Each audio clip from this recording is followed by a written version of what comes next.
to build your brand. All right, we are on and live and popping. Jordan in the back right here. Let's see. Where's that little joint at to put my phone at here? No, ya tú sabes, they me arrebatan a mí, I'm gonna be mute. I don't know, I'm mute when I get No, we can't have you mute out here. No, loco, no, loco. Thank you, Tú te arrebatas si tú quieres, loco, pero yo fumo. No, I know you do. I was like, yo, I gotta tell them on. Like, yo, bro, you know what? If you get me high, I'm gonna be just. Nah. But what's your nickname? Because it's Zooks with something to say. Well, my nickname is Ike, bro. His His daughter's name is Zuri. So Zuri Pops. Yeah, so I'm got it now. I get it. He's a little out of focus, no? Thank you for making up the time, my brother. This is gonna be good, my nigga. This is gonna be good. Because I usually commute from PA because I actually moved to PA before I thought this was gonna happen. So I commuted. So that's why last night when I came to the shop, I was like, you didn't walk out in Nueva York because if I'm gonna be there at 7:30 in the morning. So then Dave hit me up like at 8 at night, but I didn't see the message until like 11. Like, yo, tomorrow at 7:30. I said, oh shit, I could have gone home and came back. It is what it is. Everybody good thing, though. I got my boys. They got a little small podcast. They call it Light Up Podcast. Yeah. Light Up? Yeah, Light Up Podcast. So they basically trying to see like entrepreneurs. They don't matter. Like they started because of me. First they started with candidates, but then they was like, you know what? Let's just do everybody. Rapper, funeral director, everything. Yeah, you can still call it that. Yeah. So I'll get on their podcast, whatever, bro. That's your love. That's just cool, bro. Hell yeah, bro. Whenever you want, set it up. Let them know. And then Chris, he reached out because he wasn't able to like. I was like, yo, Chris, they're using your song you produced as one of the theme songs. Oh, yeah. I use it on the stories. Chris is a bartender / producer for like 20 years, but yeah, he hasn't hit 20 years.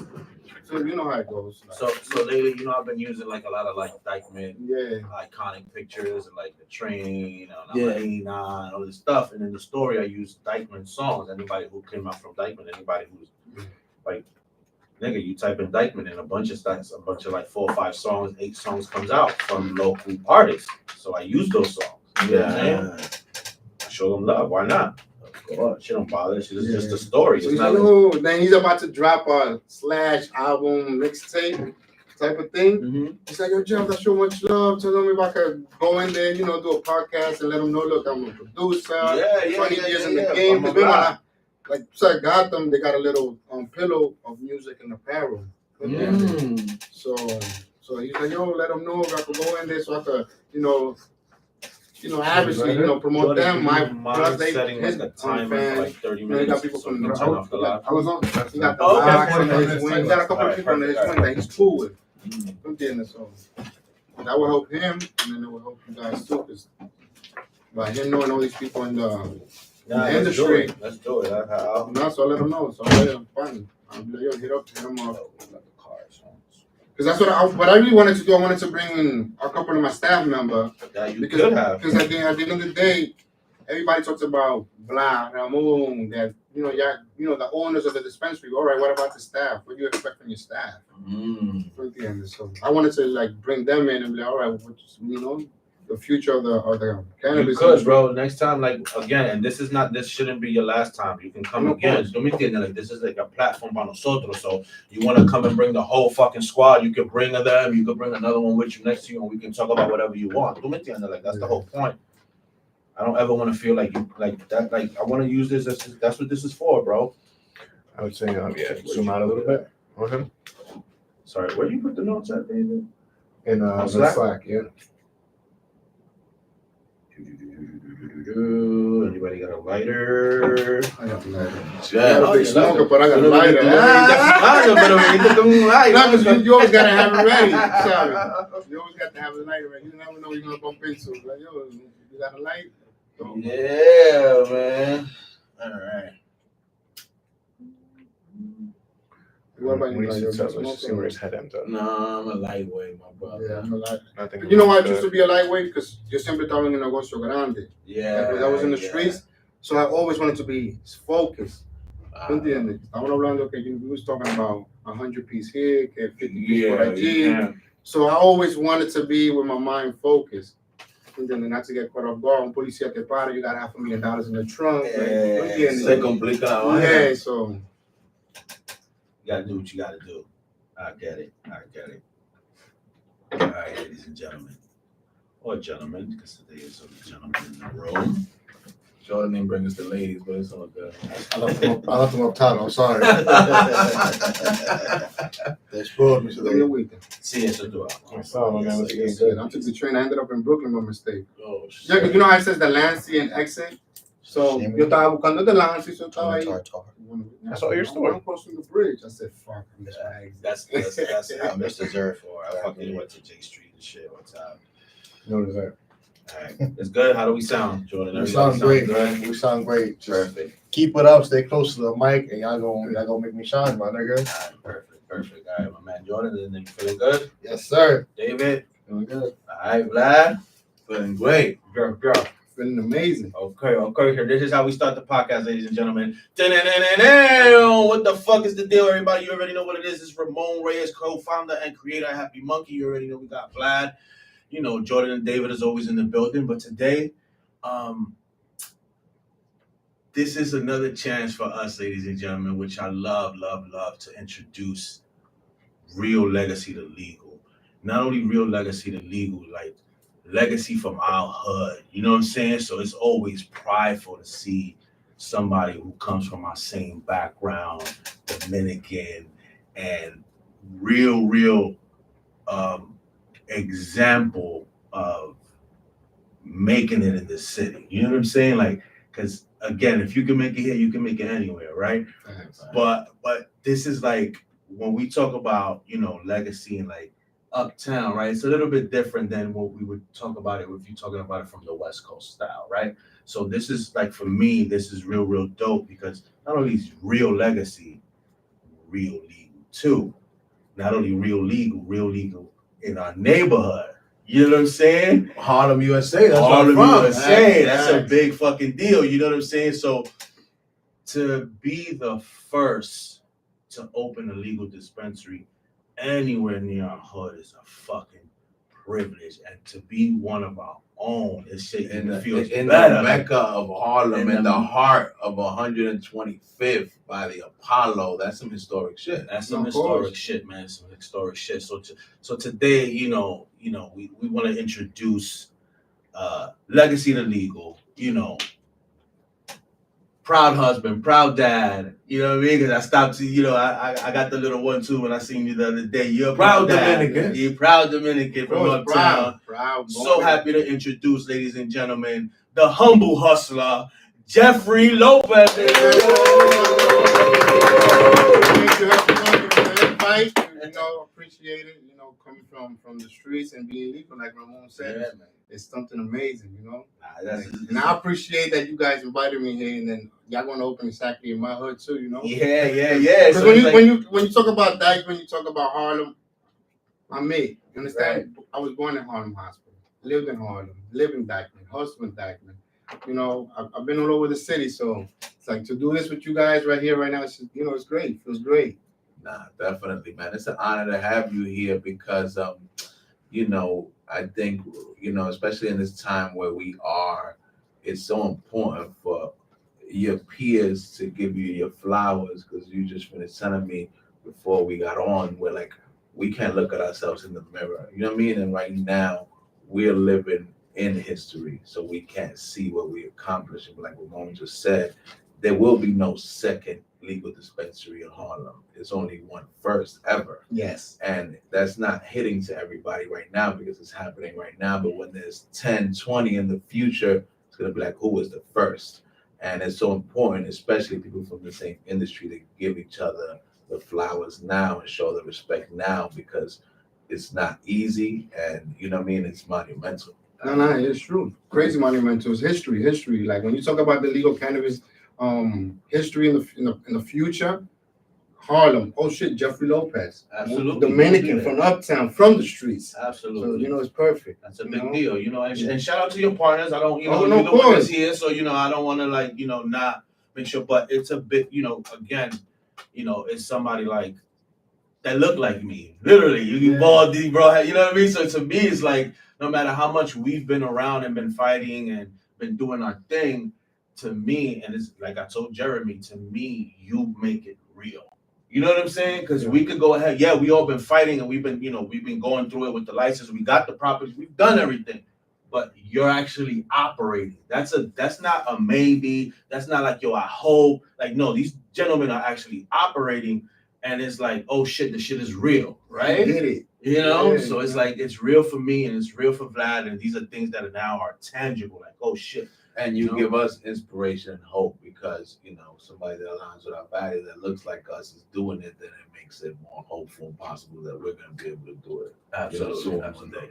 All right, so before we kept getting deep, and I know, we can get as deep as the fucking ocean blue, let Vlad give us some updates and shit like that. And thank you all for sending in those messages, those drops. Keep on hitting the hotline. Thank you for sending in that art for us to have and to memorialize. We appreciate it, and use that code 20% to get 20% off. Listen off the merch. Maybe not. No, not no more. I think we're not. I think that's it. Yeah, I think it's the next cycle. I think it's the next cycle. Yeah. And then look out for us coming soon to Dykeman, coming soon to Brooklyn. Stay tuned. We're coming soon to a theater near you. Absolutely, man. So all right. So before we get into the history, your present, and what the future would be, I want to get into like a little bit of your history, and not the street history yet, but more like young Jeff. Like what was your first time getting high? Like what was like the first experience, right? Because everybody starts off with a little bit. How does the love story start? Well, it started with my best friend, rest in peace, D, right? We planned this 16th birthday, I gotta get high. But back then, remember at 16, I think I was 92. It was a haraca all over the place. So whoever doesn't know who haraca is, it's regular weed, that Reggie weed with the season. Shit. So we planned it. We go down to Down Post, in Dykeman, and we buy our first Nick bag. Go off to the rooftop. But mind you, at that time, the crack era was still around. So we upstairs in the rooftop smoking our joint. But then we got somebody, a shorty, I remember. We call her Shorty.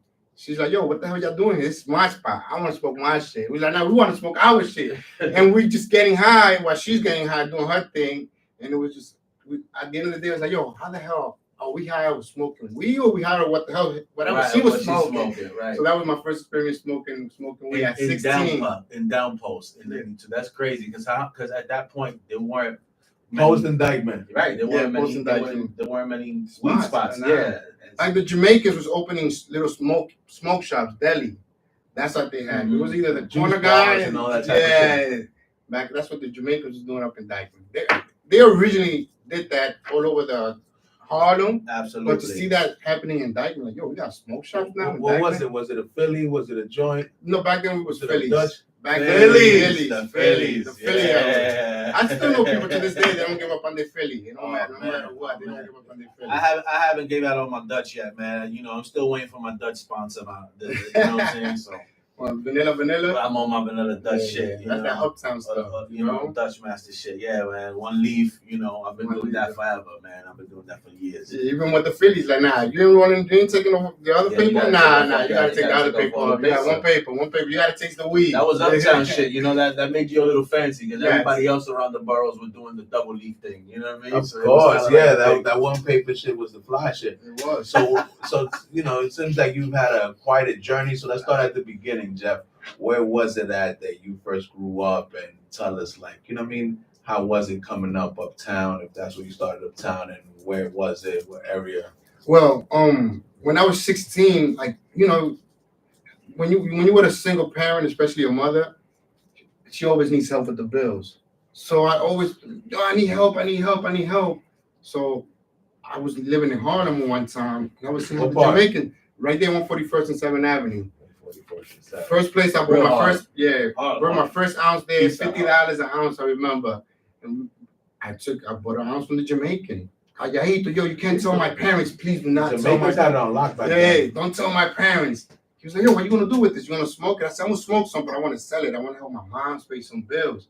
So me and my boy, rest in peace, D, we went to the rooftop. You know how you got the roof landing? No scales, no nothing. We just bagging up a half an ounce. Bagged up 31 bags. Like, yo, 31, we did the math. Coño, that's $155. You know what now? Make it $150. We smoking that one. So, and that's how I started. But then, you know, young 16, you don't got the mentality. We wasn't really street. We still living on the moms. We deaded that. So in '97, some boys of mine, being rest in peace, they started off the hay spot in the block, an Academy and Post. Because, you know, we had Post with Dykeman, but then we had Academy and Post and 204. So you moved up there, you still living in Harlem? No, right now I'm living in PA. No. Back then, I'm talking about when you saying that. So I was commuting from Harlem and because we stood with the apartment in Academy. Academy Post, we stood with the apartment. So I was going back and forth. So in the weekdays, I was obligated to stay in Harlem because, you know, school, you know, you're still living under mom's roof. So every weekend or anytime I have free time, right up to Dykeman. That's a crazy transition every day from Dykeman. Back then, from Dykeman to Harlem is like two different worlds. No, two different worlds. Remember, because I'm in Harlem with Jamaicans, with Africans, with African Americans, and then I'm going uptown, strictly Spanish people, few blacks, but it was crazy, you know, going back and forth. Living in two worlds. Yeah. So I was seeing how they was hustling in Harlem, and I was like, "Coño, they doing it in Dykeman, but they're not really doing it the way they do it down here." So I was copying. You know, I was picking up the flow from the kids in Harlem and the mans in Harlem, like, yo, well, that's what they're doing, all right. And then seeing uptown, seeing it, but not really living it. And so, you know, I was 16, did that first bag, that first ounce. We actually made it to 2 ounces. And then we had to dead it, like, yo, I can't really be outside. My mom's, me neither. I gotta come from Harlem to be here. And then we deaded that. And then in '97, I was like, 19. My boy started a spot in the block. I'm like, yo, you want to work? You said Academy and Post? Yeah, Academy and Post. So then we was like, yeah, we want to work. So I started off from being a pitcher.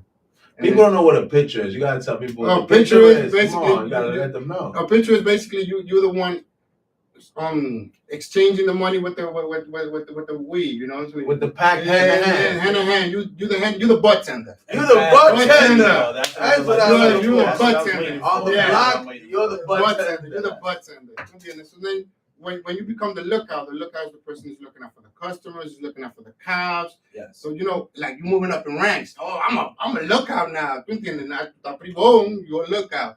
Then they'll be like, you're a manager. Who's the manager? The manager is whoever's going to go, the runner. Yeah. He go get the pack, he counts the money, what the pitcher takes care of. And come back, bring back the bundle, throw my, you know, start pitching. You know what I'm saying? So when you're moving up in ranks, you'll be like, yo, look at it. Then, so it's like in the legal industry now. What are bartenders going to do?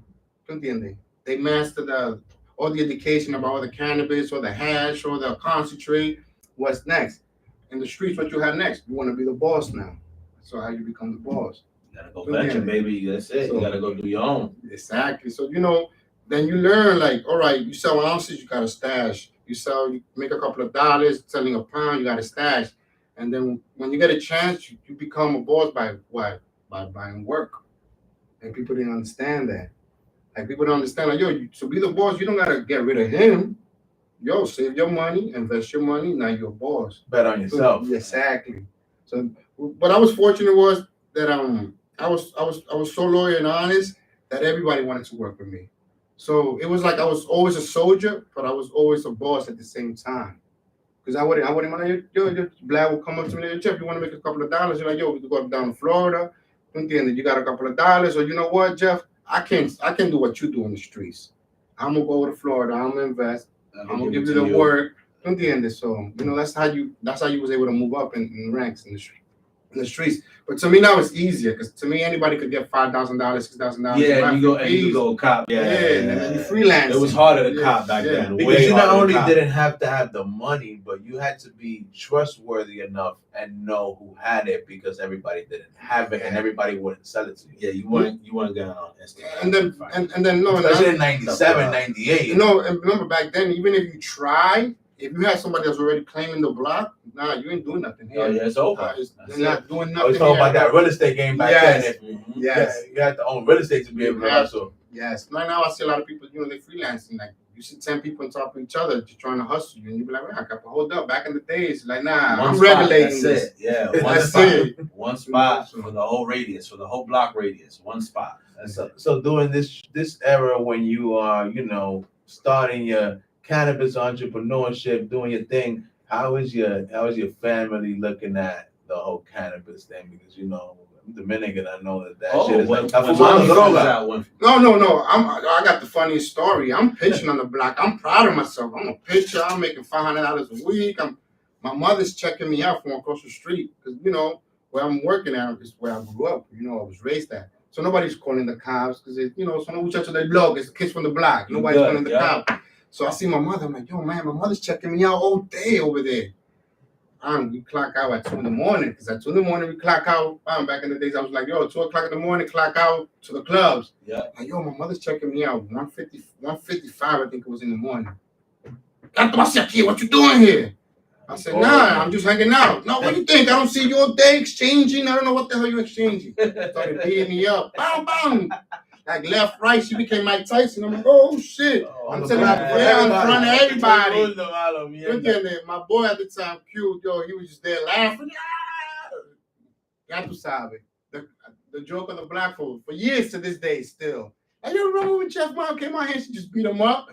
That's your mom. You can't get swing back or them block yourself. To this day, I still, like it was crazy. My mother wasn't having it.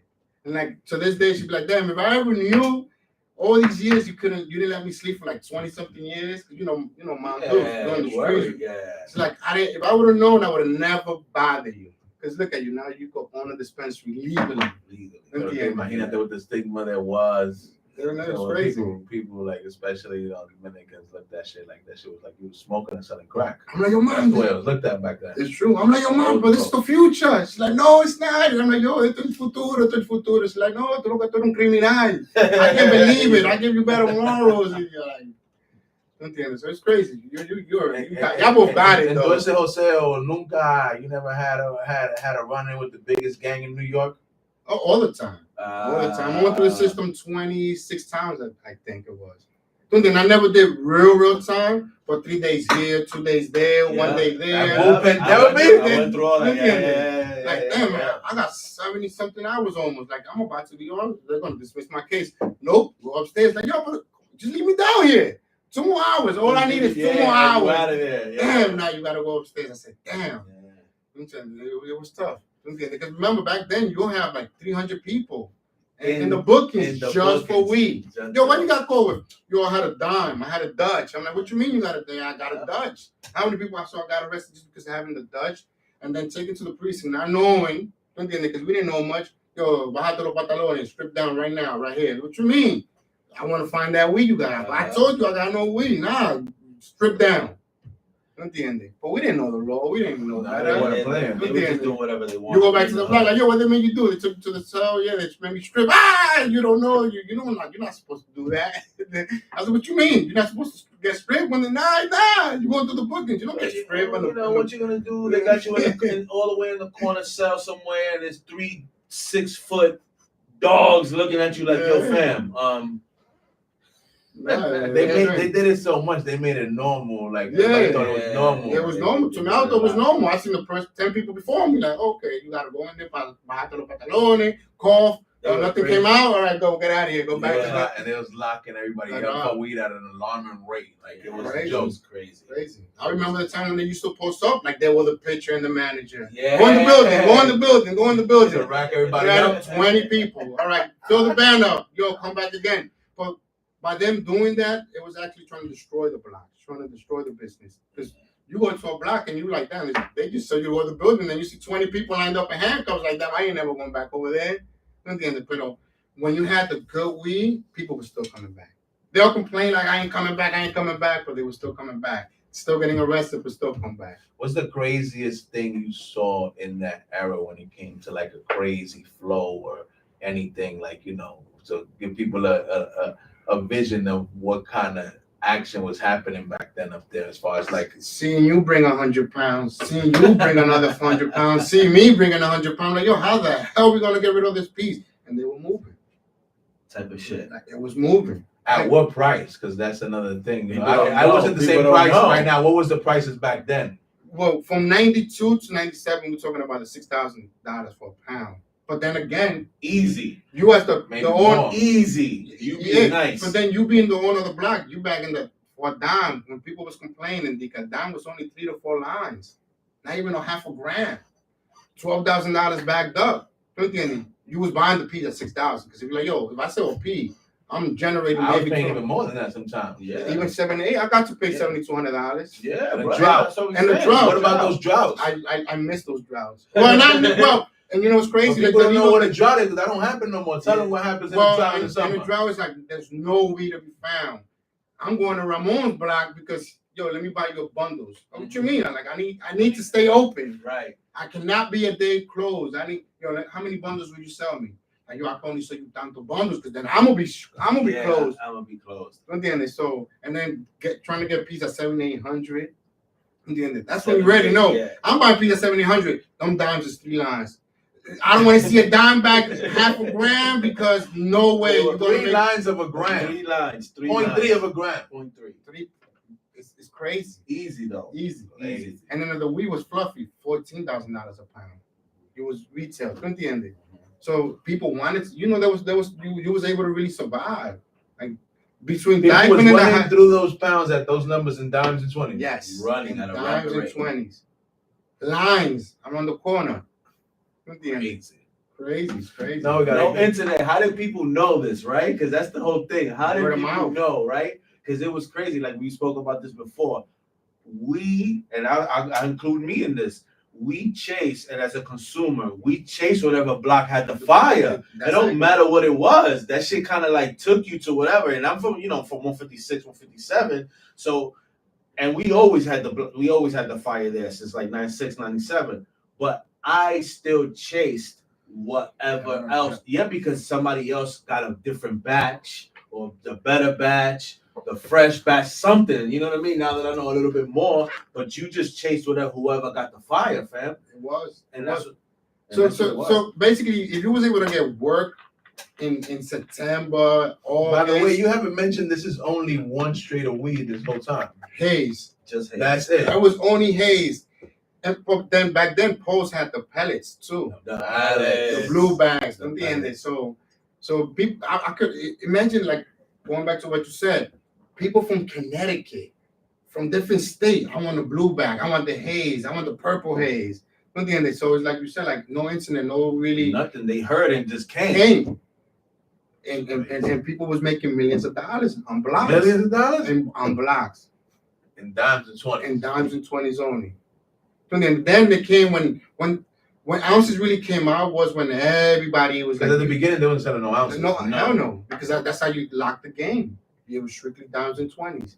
So when the game got crazy was when you found out about Miami. You found out about Miami. I found out about Miami. Now you got 100. I got 100. You got 100. Yo, ¿qué vamos a hacer con esta hierba? What we gonna do all these weed? We always sell ounces. What price? $450, $500, $600 an ounce. So I remember going to 145th, right, in 7th Baptist in Jamaicans. Back in the days, the Jamaicans, they didn't care. They'll take 10, 20 people in one apartment and serve everybody half an ounce, a pound, whatever. Sure. I remember I'm in the line in 98. I'm in the line waiting to buy a half a pound or a pound at the time. I don't remember right. But I remember it was half a pound or a pound because we still had nicks on the block, for the haraca. Because it faded, but it wasn't fading too fast. It was still needed. Still in 2000, people was still there. People were still smoking. Even to this day, I see people smoking nicks now, but I see people smoking nicks of whatever decent weed there is. But exotic, but decent weed. But back then, you still was able to sell haraca. Still have haze and have haraca on your block. Oh, as always. So I remember I'm in the line, and I'm like, damn, there's a whole bunch of customers. They're like, yo, I got cool with the Jamaicans. Like, yo, you don't mind if I tell people I got ounces? I was like, what? A haze? You know I got haze. He's like, go ahead. I said, yo, everybody, I got ounces of haze for $500. Everybody looked at me like, yo, you crazy or something? I'm buying a pound for $500 right here. I'm like, yo, I got haze. And then showing them like, yo, look. We had my block, we had triangle bags, right? Triangle bags. So we have the triangle bag. I'm like, look, and it's like, yo, I look crazy. Are you crazy? I'm paying $500 for no half an ounce or an ounce. But then you go uptown, people was paying for it. Easy. And then I'm talking about we getting rid of in ounces, 3 pounds a day, even 5 pounds a day, just strictly in ounces. Mind you, the block is still doing its number, doing a pound a day in dimes and 20. So they were like back then. That's what I understand. When I look at the government, to me, it gets a little bit complicated. Coming from the illegal market to see what's going on now with the legal market. I was like, damn, but they're taking away all this food from people that was actually for years, 20 years, 30 years. I know people that sell weed for 40 years. Old man, older than me, still selling. So it's kind of, they took that away from the public. Like, yo, y'all was surviving so long, now, nah, we're taking it back. So it's like, to me, I'm still like, all right, I'm legal. It's the gift and the curse. Yeah, so it's like, I'm legal. It's like, you know, but then I see it. I see myself still. When I see people on the streets, I'll be like, damn, that was me. Like, damn, that shit's being taken away from them. So then at the same time, it's like, damn, I'm benefit from it now, but it got complicated for me. What we all must understand, and I have conversations with Val all the time, is that it's not us. This is the evolution of the game. It is the game true. has changed, and if you on top of your game, you help the change, or you're a part of the change. You make some sort of path for the change. You don't stay the same. Oh, you're right. But if you want to stay the same, that's on you. You know what I'm saying? Bars, Jordan, or no? No. Come on, Jordan. Bars. Man, you're right. But see, it got complicated for me at the beginning, the first few months. Because coming from the illegal market, you'd be like, damn, man, like my own people's getting hurt because I'm going legal now. But then at the same time, I'm gonna go legal with or without you. Yeah, of course. So then when I bump into people like you guys and be like, yo, Jeff, don't think about it like that. At the end of the day, you opening doors. You're an inspiration. You already to have. everybody. That's what I'm saying. You already did it. You're already doing it. You're living in it right now. You know what I'm saying? So you don't see it, but you already open the doors and you open them pathways and you're doing this thing. You know what I'm saying? So, you know, these stories that we're getting into, the back in the day stories, this is what fuels it, brother. You know what I'm saying? So now this is the evolution of all that. You know what I'm saying? Oh, I remember smoking. And now everybody that's out there selling a nickel, a dime, a 20 that feels like, you know, if they see somebody do it on Times Square, they see somebody do it on Wall Street that doesn't align with them, they're like, I could never do that. But they see Jeff do it. They're like, yo, I know Jeff really sold ounces, hustle, sold pounds, so I could do it. Yes. So it's better for you to be able to create that inspiration and kick down those doors and those glass ceilings, because they're not gonna have to get arrested like you did 26 times. They're not gonna have to, you know, think that it's not possible because they never seen nobody do it first. So no. So I'm glad. Like I said, I'm glad when I bump into people like you guys that be like, Jeff, you gotta look at the bigger picture. You're enclosing yourself by like, yo, you going legit. You're not snitching on nobody. You understand? Yeah. And you're doing something that you actually wanted the youth to see. You even grown men like myself and ourselves. Be like, yo, Peranca, why I'm doing this still when I could just probably be doing that right there? That's what me more, bro. That's what it is. So it took me a time at the beginning to like balance it out and not feel like, yo, damn, I came from this. Well, why am I? you know what's something important for this conversation that I heard you say several times during your story? I heard you say, rest in peace, rest in peace. You can't let all those people that passed away went to jail because of this plan. Now that it's legal and this evolution happening, like Ramon said, that be in vain if somebody that was a part of it, like you, to get left out of it, to make sure that all that shit that happened to these people was not for no reason. It was so people like you and others can be able to be part of this legal thing and be able to not go through what people had to go through back in the days. No, it's true. I appreciate that. It's true. But like I said, that's what I need. I need to surround myself with people. Be like, yo, Jeff, no, you're doing the right thing. You're opening doors. Brother. But like I said, it took me a few months to like balance it out and understand it, because, like I said, being one of the first, you got survivor's remorse. Exactly. There you go. So, it's all good, so then when I snap out of it, I said, you know what? And then I'm gonna still be in the shadow, because that's what it is. When you come from the street, you try to think you still gotta be in the shadow, and then you open yourself out. You be like, yo, hold up, no, let me introduce everybody. Look, I'm the first, dispensary owner in Harlem. And shout out to all my partners también. So shout out to the partners, baby. So so it's like, I'm glad I'm doing it. And then it's gonna come time, you're gonna see yourself, like, yo, I gotta know all these softwares, I gotta know all this before I gotta burn paperwork. Now I gotta make sure I got paperwork. So it's like, you see what I'm saying? It's like I had to balance myself because it was still a little bit confusing. Still not knowing if the fest is gonna come. Like, should I get open up? Like, then should I go to Happy Monkey and do that? And, you know, like, it's a lot. Like, should I be able to? All right, you know what? I'm not just not gonna mention names. So like when I, you know, because you still don't know, because you know back then they still probably looking for people like for selling weed for something that they want to connect to another crime, and you'd be like, oh, hold up, man.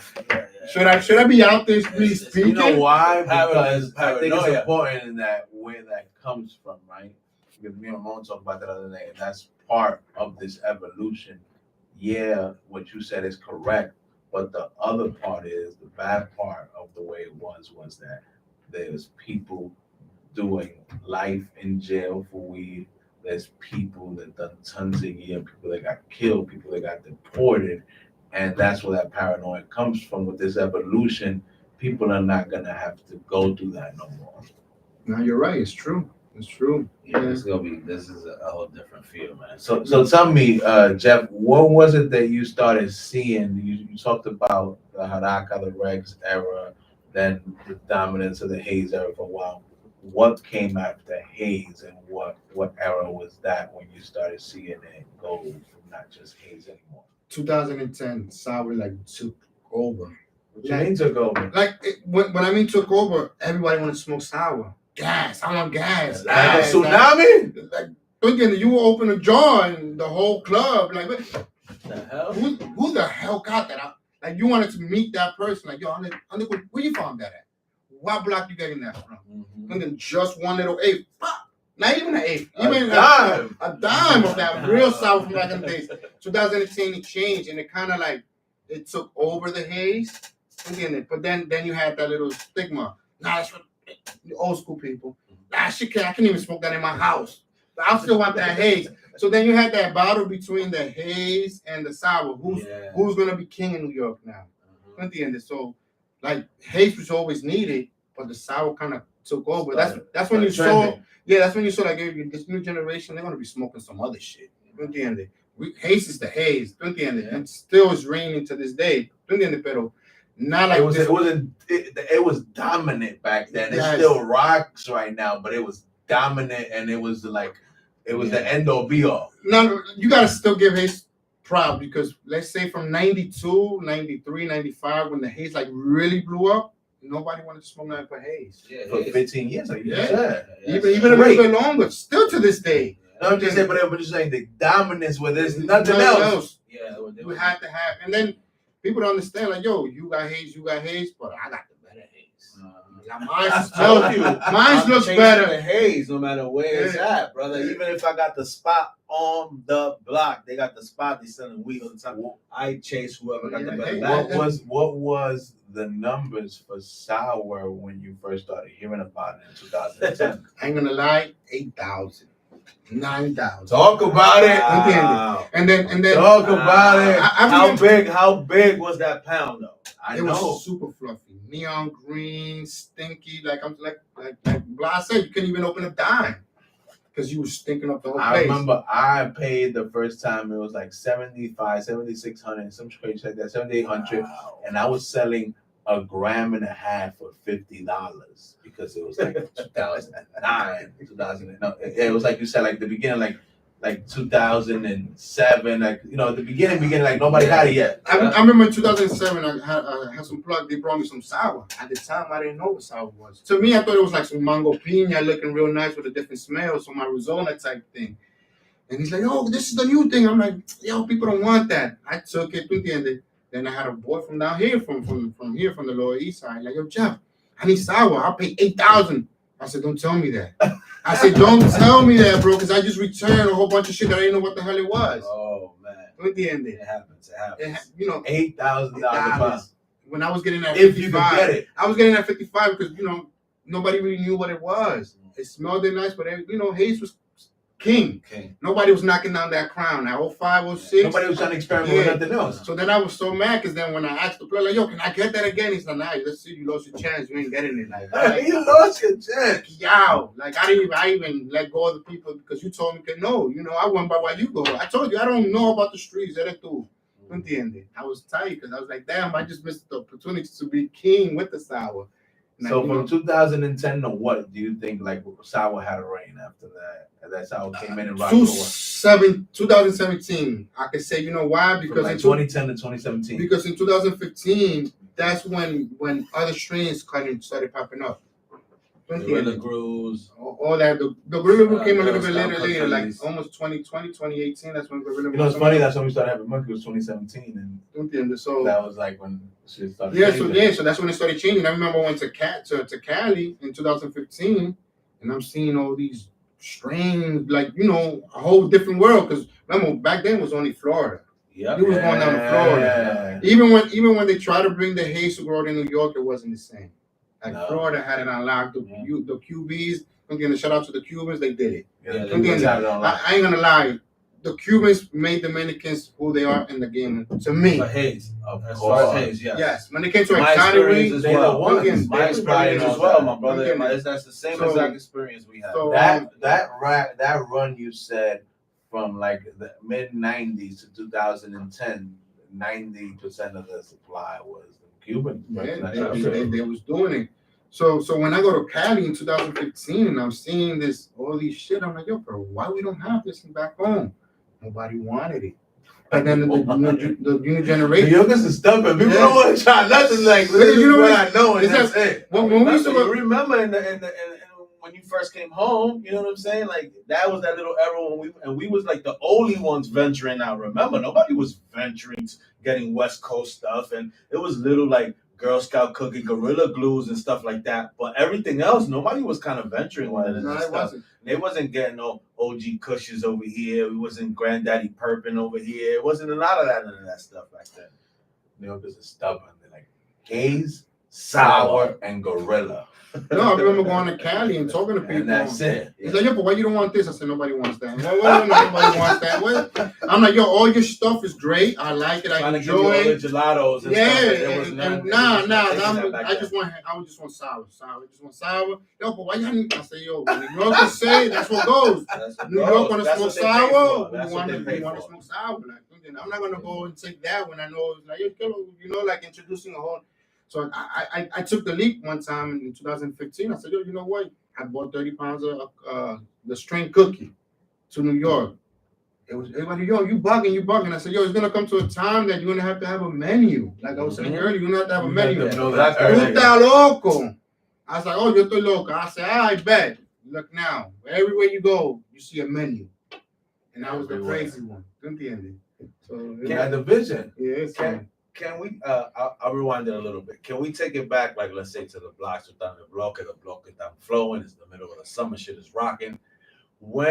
Give me like one of the most famous people you've bumped into, like just being on the blocks. Like I ain't gonna front. They used to come cop because people don't understand how famous people from all over the world used to have to come to town and come cop haze. So especially on Dykeman. So look, being younger, seeing Nori come to Post, because back then Post, when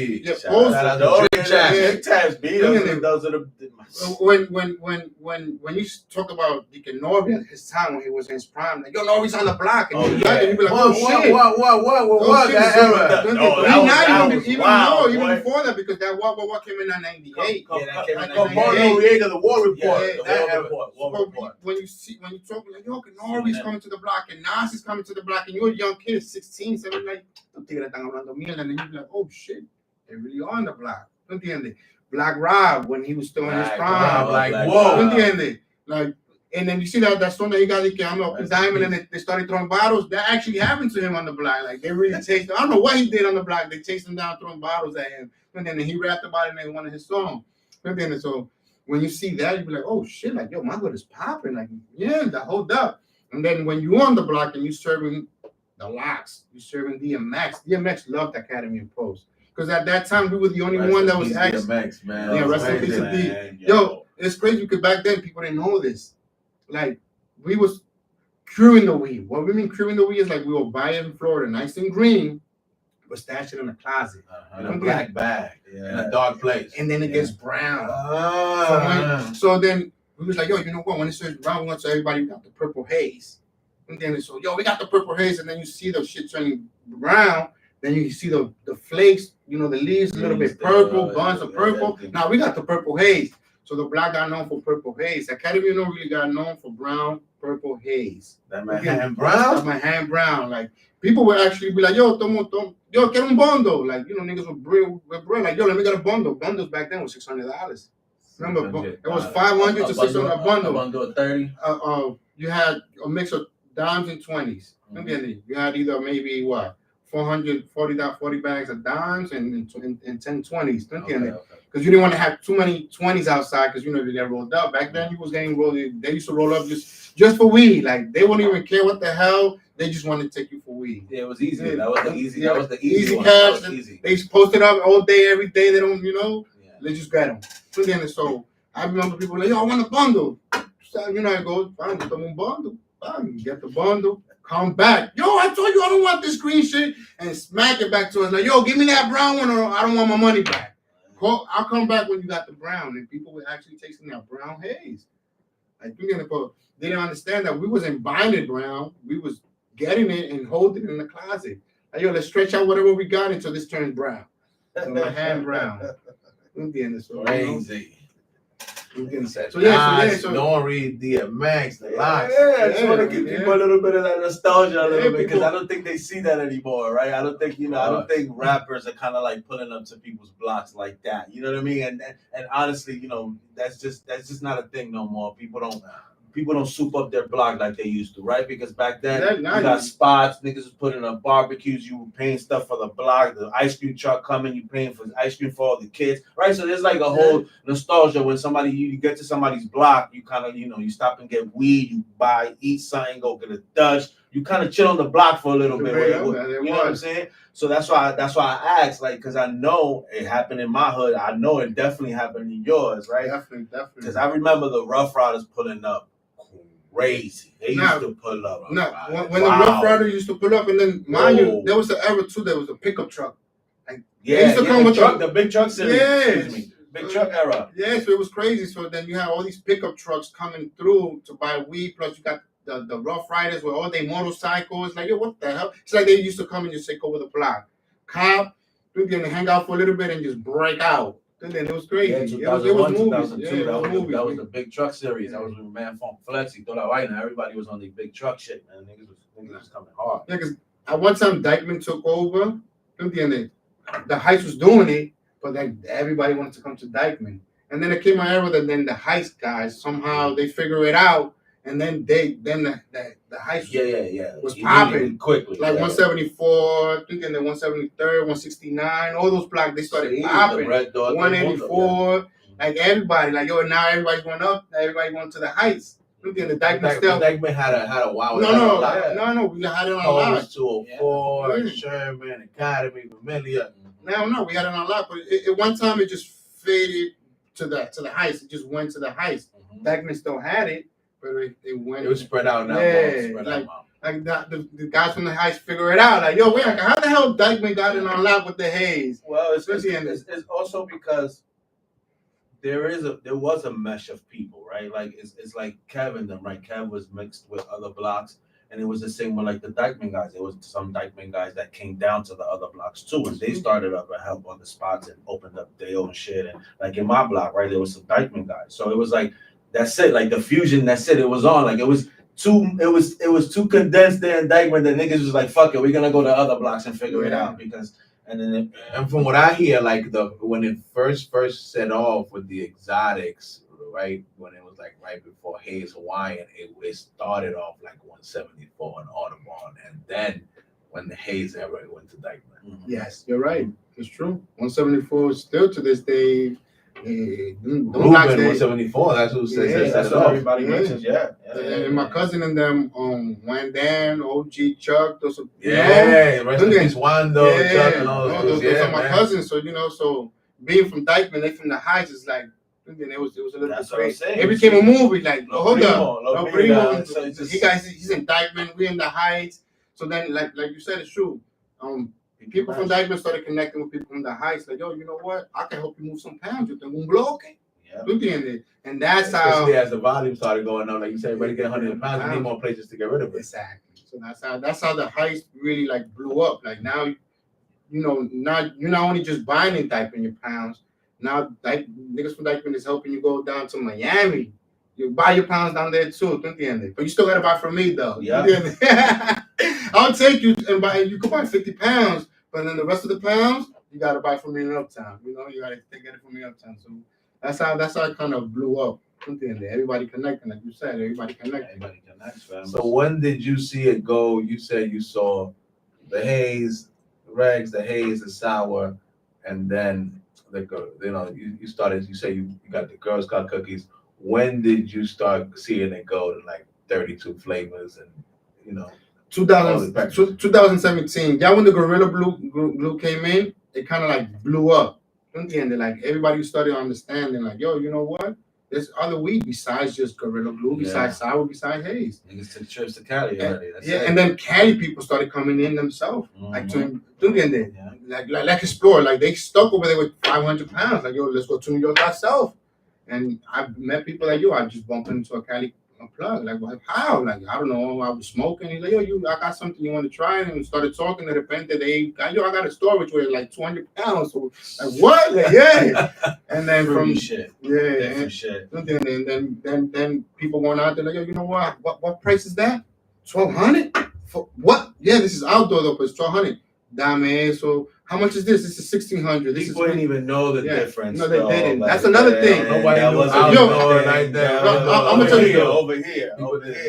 I was selling outdoors for indoors, but nobody was asking back then. Nobody knew what any of that shit was. Wow, you bringing me some exotic shit, man. Nobody was asking. So people didn't know anything. So I remember I was working with some guys there. They got mad because I started educating people.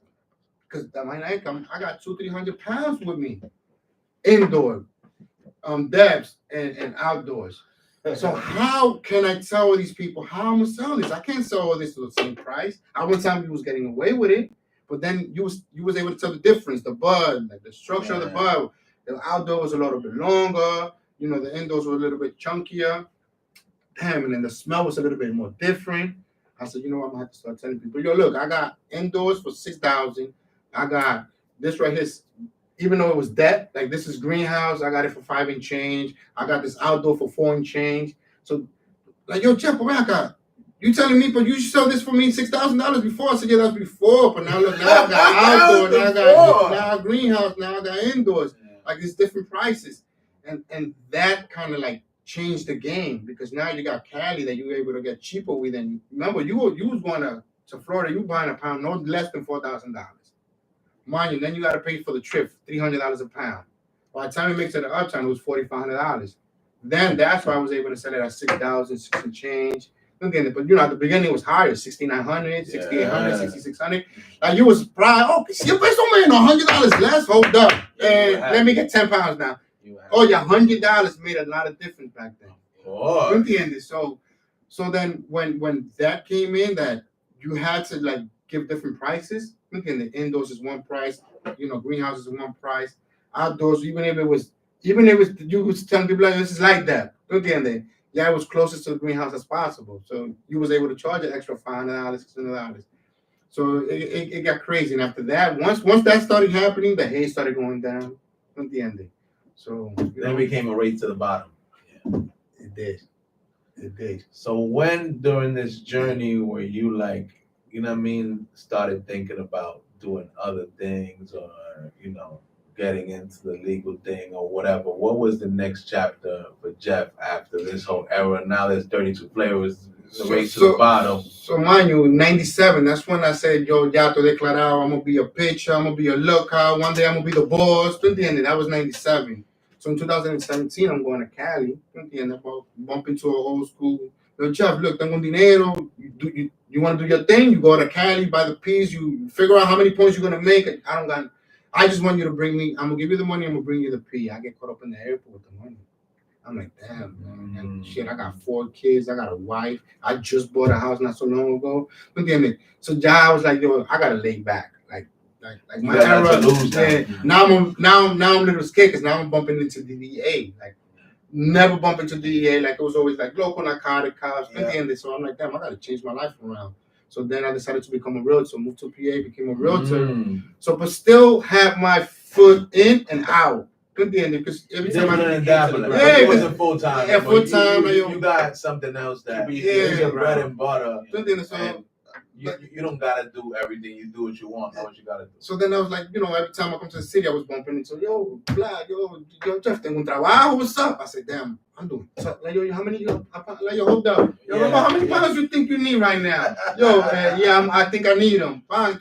But not staying the full. Like I used to live. When it came to cannabis, from 97, 24 hours. And I was sleeping 4 hours a day. I was outside in the streets 20 hours a day. So in 2000, when that happened in 2017, I started laying back more and more and more. In 2020, in 2018, when they say, hemp is legal, I said, you know what? I think this is my way back into the game, but legal. So I got the hemp CB, I got the hemp license, the retail license. I started going to all these farms. Like, I used to go online, like, farm, hemp farm. At the end, and I just, just go, even buy them a half a pound if I had to. Like, let me buy you half a pound. Let me try this out. Go to the hood, like, traten esto. Here, try this. You bugging, Jay. Like, this is good. It smells good. It looks good. Like, but this shit was, no estoy arrebatado. Like, I like it, but no estoy arrebatado. Like, damn, shit is not the way. But still, I'm like, fuck it. I used to go down to Lancaster, to PA, to the Amish. Like, people don't know, like, the Amish. They grow in mad hemp. They do, and they sell hell of it. So I'm like, how the hell are you selling this? I said, I go to a retail store. I'm like, I introduce them, and I just leave them a whole bunch of bottles there. So I tried that. I was like, but everybody's coming back. Like, this is not moving. So I was like, you know what? I'm gonna stick to it. Every year I will renew the license. So in 2022. I think that's when I got introduced to my partners. And they're like, Jeff, look, we're doing this and we want to focus on Harlem. I was like, I'm from Harlem too. So, we got into a negotiation, hablando, solamente all talks, no paperwork, no nothing. Just everybody had a vision. My boys like, Jeff, when we get in it, I'm gonna do the pillow for music. Omar, I wanted to do just growing. I want to just grow. So everybody in the group, they had a vision. We had our music vision. We had our grower vision. We had yo lo quiero vender hierba. That's what I wanted to do. This is my dream in the block, smoking a joint. We talked about being legal. So that going back to that shade area, it's like, it was something I always wanted. But when I had it, it's like, now I'm confused with it. Because I don't know what was going to come of it. So then I'm telling the team, like, since we really got the paperwork, I got them, became an entity. Let's get Gotham the retail hemp license. That OCM is going to see, like, they got something going on already with cannabis. And then, Jeff, you know what? That's a great idea. So we got it. We went to Hempworth. Thank you to the ladies in Hempworth. Hempworth. So they gave me my first break. So what I was doing with Diane with the CBD, I was buying CBD from pounds. And then I was like, you know what? Esto no te arrebata, Ramon, pero you know what? Te la vendo $600 a pound. Ramon's like, where? Ramon will buy from me. So I had a couple of customers that they were like, Jeff, esto no está para ponerlo en el bloque. This is not for the block. But this is for wholesale. I was like, listen, whatever you do after I send it to you, that's not up to my you. problem. I'm giving it to you $600 because at that time I was buying pounds at $250, $300. I would go to Ramon. Ramon, throw my $600. Make a quick $300-$400. Whatever he did after that, that's his lifestyle. So I had a couple of customers like that, but it was light work. But it was me opening the door, and keeping things going. And then I'm learning about paperwork, COAs, and all this. So I'm learning. And everybody like, you bugging. I said, all right, I'm bugging, but I'm in the game though. And that's how I actually ended up being in the legal industry. By actually going through hemp first. Peace out, ladies and gentlemen. Everybody say peace to the live and everybody. Thank you, HAPPYMUNKEY, got them buzz. There you go. So now you got that going. So what was the process like when it's actually time to try to go